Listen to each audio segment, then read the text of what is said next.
సాధారణంగా ఎప్పుడైనా సరే ఏదైనా కార్యక్రమం ప్రారంభం చేస్తే తప్పకుండా మనందరం చెప్పవలసినటువంటి శ్లోకం ఒకటి ఉంటుంది. ఏదైనా ఒక పెద్ద కార్యాన్ని ప్రారంభం చేసే ముందు, ఆ రోజు దినచర్యని ప్రారంభం చేసే ముందు పూజా కార్యక్రమంలో మొట్టమొదటి పూజలో మొదట చెప్పవలసిన శ్లోకం సుముఖశ్చైకదంతశ్చ కపిలో గజకర్ణకః లంబోదరశ్చ వికటో విఘ్నరాజో వినాయకః ధూమకేతుర్గణాధ్యక్ష ఫాలచంద్రో గజాననః వక్రతుండ శూర్పకర్ణో హేరంబ స్కందపూర్వజః షోడశైతాని నామాని ఎప్పటే చునియాదపి విద్యారంభే వివాహే చ ప్రవేశే నిర్గమే తథా సంగ్రామే సర్వకార్యేషు విఘ్నస్తస్య న జాయతే. అది శ్లోకం.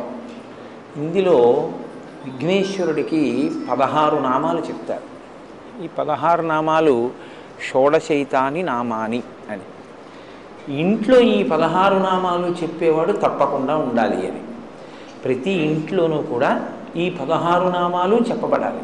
చెబితే మిగిలిన వాళ్ళు వినాలి. అంటే ఈ శ్లోకాన్ని ప్రతిరోజు పైకే చదవాలి అని గుర్తు. ఇంట్లో మిగిలిన వాళ్ళు దీన్ని చదవలేరు అంటే ఇంటి యజమాని దీన్ని పైకి చెప్పాలి.